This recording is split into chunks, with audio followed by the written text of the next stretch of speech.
నమస్తే అండి, నేను లక్ష్మీ తేజస్వి న్యూట్రిషనిస్ట్. సో జామకాయ మనకి ఇప్పుడు సీజన్ కాకుండా any time of the year దొరుకుతుంది. సో జామకాయ వల్ల మనకి ఏం బెనిఫిట్స్ అంటే, యాక్చువల్లీ ఫస్ట్ అది వైటమిన్ సి రిచ్ ఫుడ్ అండి. అంటే వైటమిన్ సి చాలా చాలా ఎక్కువగా ఉంటుంది. One of the best foods. ఉసిరికాయ తర్వాత వైటమిన్ సి ఎక్కువగా ఉండేది అంటే జామకాయలోనే.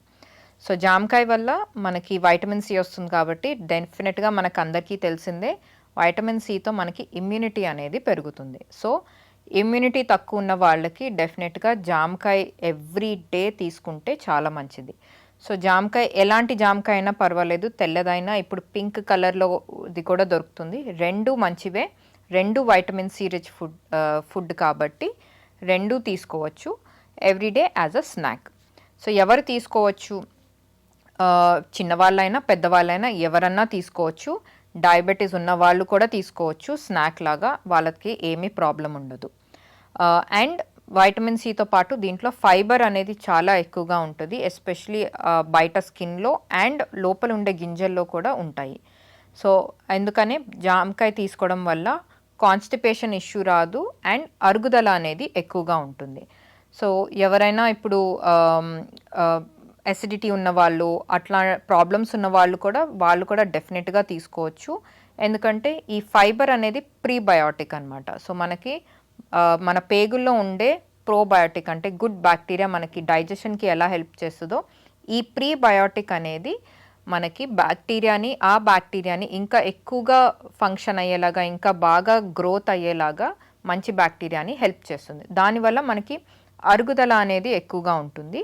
సో డెఫినెట్గా ఎవ్రీ డే ఒక జామకాయ కానీ వారానికి 2-3 సార్లు ఒక జామకాయ తీసుకుంటే మంచిది, ఎస్పెషలీ కాన్స్టిపేషన్ ఉన్న వాళ్ళకి అండ్ ఆల్సో మనకి అరుగుదల కొంచెం కష్టంగా ఉన్న వాళ్ళకి తీసుకోవచ్చు.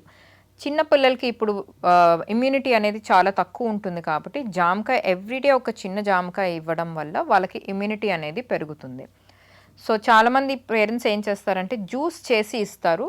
సో జ్యూస్ చేయకుండా నార్మల్ ఫ్రూట్ ఇస్తే మంచిది పిల్లలకి. ఎందుకంటే జ్యూస్ చేయడం వల్ల ఆ వైటమిన్ సి అనేది అస్సలు తగ్గిపోతుంది, చాలా చాలా కొంచెమే ఉంటుంది. ఎందుకంటే మనం జ్యూస్ చేసినప్పుడు ఆ మిక్సీలో ఉండే వేడి వైటమిన్ సి తట్టుకోలేదు. సో వైటమిన్ సి ఆ ఫుడ్లో ఉండే వైటమిన్ సి తట్టుకోలేదు కాబట్టి అది లిటరలీ దాంట్లోంచి వెళ్ళిపోతుంది. సో అందుకు జ్యూస్ చేయకుండా నార్మల్ ఫ్రూట్ లాగా తీసుకోవచ్చు. అండ్ చాలామంది దాని మీద ఉప్పు కారం జల్లుకొని తింటారు. ఉప్పు జల్లుకుంటే పర్వాలేదు, కానీ కారం మాత్రం డెఫినెట్గా జల్లుకోవద్దు. నార్మల్గానే ఇవ్వండి. ఆర్ ఉప్పు జల్లుకుంటే పర్వాలేదు. కారం జల్లుకోవడం వల్ల మళ్ళీ ఆ ఫైబర్ అనేది మీకు అరుగుదలకి హెల్ప్ చేస్తుంది, కానీ ఆ కారం వల్ల ఇంకా అరుగుదల అనేది ప్రాబ్లం అవుతుంది. సో డెఫినెట్గా కారం జల్లుకోకుండా కావాలంటే ఉప్పు జల్లుకొని తీసుకోండి. సో ఇవి మేజర్ బెనిఫిట్స్ అండి. అండ్ మళ్ళీ యాజ్ యూజువల్ యాంటీ ఆక్సిడెంట్స్ అనేవి ఎక్కువగా ఉంటాయి. దీంట్లో కూడా ఈ యాంథోసయానిన్స్ అనే యాంటీ ఆక్సిడెంట్స్, ఒక టైప్ ఆఫ్ యాంటీ ఆక్సిడెంట్స్ ఎక్కువగా ఉంటాయి. దీనివల్ల ఇన్ఫ్లమేషన్స్ అనేవి బాడీలో తక్కువగా వస్తూ ఉంటాయి.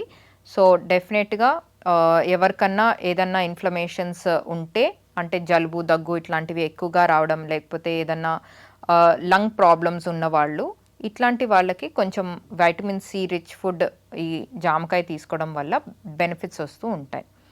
అండ్ చాలామంది ఇప్పుడు ఐరన్ అనేది తక్కువగా ఉంటుంది, అంటే హిమోగ్లోబిన్ తక్కువ ఉండడం, ఐరన్ తక్కువ ఉండడం అనేది, బ్లడ్ తక్కువ ఉండడం అనేది చాలామంది చెప్తూ ఉంటారు కదా. సో వాళ్ళకి ఈ ఫుడ్ తీసుకోవడం వల్ల ఐరన్ రిచ్ ఫుడ్స్ తీసుకుంటున్నప్పుడు, లేకపోతే ఐరన్ సప్లిమెంట్ తీసుకుంటున్నారనుకోండి, ట్యాబ్లెట్ తీసుకుంటున్నారనుకోండి, ఈ జామకాయతో పాటు తీసుకుంటే ఈ వైటమిన్ సి అనేది బాడీలో ఐరన్ని అబ్జార్బ్ చేయడానికి ఇంకా హెల్ప్ చేస్తుందన్నమాట. సో డెఫినెట్గా ఎవరికైనా ఐరన్ తక్కువ ఉన్న వాళ్ళు, లేకపోతే అరుగుదల తక్కువ ఉంది, కాన్స్టిపేషన్ తక్కువ ఉంది, ఇమ్యూనిటీ తక్కువ ఉన్న వాళ్ళకి, చిన్నవాళ్ళైనా పెద్దవాళ్ళైనా ఎవ్రీడే ఒక జామకాయ, లేకపోతే వారానికి ఒక 3 సార్లు జామకాయ తీసుకుంటే వాళ్ళకి చాలా బెనిఫిషియల్గా ఉంటుంది.